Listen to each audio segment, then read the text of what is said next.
चलो देखिए ये दो क्वेश्चन हम स्टार्ट कर लिए। साइज 8b है। बेसिकली इसमें हमारे पास जो कॉन्सेप्ट आ रहा है कि एरिया ऑफ ट्राइंगल का जो यूज हो रहा है यहाँ पे एरिया ऑफ ट्राइंगल, तो हमने डिस्कस किया हुआ है कि अगर एक राइट एंगल ट्राइंगल है तो उसका एरिया होता है 1/2 बेस मल्टीप्लाई बाय हाइट। लेकिन अगर राइट एंगल ट्राइंगल नहीं होगी, ओब्लीक ट्राइंगल हो, ठीक है, इसको हम एक्यूट एंगल ट्राइंगल कहते हैं या ऑब्टूज कहते हैं, तो उसका फॉर्मूला होता है 1/2 AB sin C means two sides and their including sin angle, two sides and their including sin angle। अभी तक दो क्वेश्चन है, एक क्वेश्चन हमारा 7 और सिमिलरली एक क्वेश्चन है 10। तो इनमें दोनों में तकरीबन एक जैसे क्वेश्चन है, इसलिए मैंने यहाँ पे इसको सेलेक्ट किया, तो दोनों हम डिस्कस कर लेते हैं। देखिएगा, तो क्वेश्चन नंबर आपके पास 7 आ रहा है, you have to find the value of x। यहाँ पे उसने पहले बताया हुआ कि एरिया ऑफ ट्राइंगल उसने पहले से आपको दे दिया है, दैट इज 97। अब क्योंकि ये राइट एंगल ट्राइंगल नहीं है, ठीक है, तो इसका जो फॉर्मूला बनेगा 1/2 टू साइड्स, एक 4x दी हुई है बेटा, एक क्या दी हुई है 5x, तो 4x इंटू 5x और साइन एंगल जो दिया हुआ है इनका वो है 68 इज इक्वल टू 97। ये पहले से उसने वैल्यू आपको दे दी है, ठीक है। अब हम इसको हम सॉल्व आउट करते हैं, इसको ओवरऑल मैं सॉल्व कर रहा हूँ, अगर हम इसको कैंसिल भी कर दें तो 5 टू क्या हो जाएगा जी 10x, और अगर हम इसको मल्टीप्लाई कर देते हैं साइन 68 और मल्टीप्लाई बाई अगर हम 10 करते हैं तो ओवरऑल हमारे पास आंसर आ रहा है जी 9.27x स्क्वायर, ठीक है जी, यानी वैल्यूज में आ जाएगा 9.27 और एक x ये है और एक x ये है, that will be x square is equal to 97। अब हम x square is equal to 97 को जब हम 9.27 से डिवाइड करेंगे तो the answer will be 97 divided by 9.27, तो ये हमारे पास आ रहा है जी 10.46, ठीक है। लेकिन जब हम इसका स्क्वायर रूट लेंगे तो x इज इक्वल टू, जब इसका स्क्वायर रूट आ रहा है वो हमारे पास आ रहा है जी 3.23 है या 24 आ रहा है, इस तरह सेंटीमीटर, तो ये आपका आंसर आ जाएगा। क्लियर जी। अब आ जाए बिल्कुल सेम इसी तरीके से, हाँ बोले क्वेश्चन नंबर 10 पे। क्वेश्चन 10 में उसने आपको एक ट्रायंगल दी हुई है PQR और इसमें उसने you have to find the value of QR की वैल्यू हमने फाइंड आउट करनी है, और एक कंडीशन दी हुई है that 3QR is equal to 4PR, 3QR is equal to 4PR।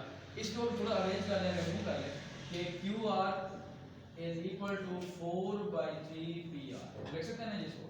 अब मैं लेट कर रहा हूँ कि लेट कर लेते हैं कि जो PR है वो इज इक्वल टू x है, PR को हम x का नाम दे देते हैं, तो इसका मतलब क्या हुआ कि QR is equal to 4/3x बन जाएगा, ठीक हो गया। अब मैं इसी तरीके से इसको यहाँ पे लिख रहा हूँ कि PR जो है दिस इज x और जो QR है दिस इज 4/3x। अब बिल्कुल ये वही क्वेश्चन बन गया है जैसे हमने वहाँ पे लिखा हुआ, ठीक। अब एरिया ऑफ ट्राइंगल जो है PQR उसने आपको पहले से दे दिया, फॉर्मूला क्या बनेगा आपको 1/2 इंटू x और इंटू 4/3x, यानी two sides and their included sine angle, sine 55 degree is equal to 158, ये आपके पास वैल्यू आ गई। अब अगर इसको हम सॉल्व करते हैं, देखें सपोज मैं एक करता हूँ 2 1 और 2 2 तो ये बनेगा 2/3, या अगर हम इसको सॉल्व कर लें ये x की वैल्यू मल्टीप्लाई करते हैं ये x स्क्वायर हो गया जी, ठीक है, और ये बन गया है 2 इंटू साइन 55 नंबर की बात कर रहा हूँ ओवर 3 मैंने अलग कर दिया ताकि हम इसकी एक वैल्यू निकाल सकें।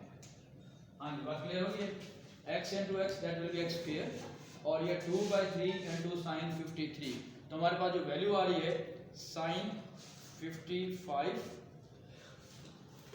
मल्टीप्लाई बाय 2 और डिवाइडेड बाय 3, तो ये हमारे पास ओवरऑल वैल्यू बेटा आती है 0.546 है, या 55 भी आप कर सकते हैं into x square is equal to 158, तो x square is equal to, जब हम इसको डिवाइड कर देंगे 158 डिवाइडेड बाय 0.4546, हाँ जी हमारे पास आंसर आ रहा है 158 डिवाइडेड बाई 0.546, ठीक है। मैंने 3 डेसिमल में लिया है ताकि हमारी ज़्यादा एक्यूरेसी आ जाए। 289.38 लिखा हुआ है, 77 आ रहा है। जब हम इसका स्क्वायर रूट लेंगे तो x is equal to square root of this is 17.01 centimetre. लेकिन देखिए इस क्वेश्चन में, पिछले क्वेश्चन में उसने कहा था you have to find the value of x, हमने वहां तक छोड़ दिया था। लेकिन इधर वो कह रहा है कि you have to find the value of QR। तो QR जो है हमारे पास, QR इज इक्वल टू, हमने यही लिखा था कि जो QR है वो है जी 4/3 into x, तो दैट विल बी 4/3 into 17.01। तो हमारे पास जो आंसर आ रहा है मल्टीप्लाई बाई 4 अगर इसे करते हैं और डिवाइडेड बाई 3 करके, तो हमारे पास ओवरऑल जो इसका आंसर आ रहा है 22.68 है। तो हम 7 सेंटीमीटर इसका नाम दे रहे हैं। तो QR is equal to 22.7 centimetre, ठीक है। तो ये आपका इसका ये आंसर आ रहा है।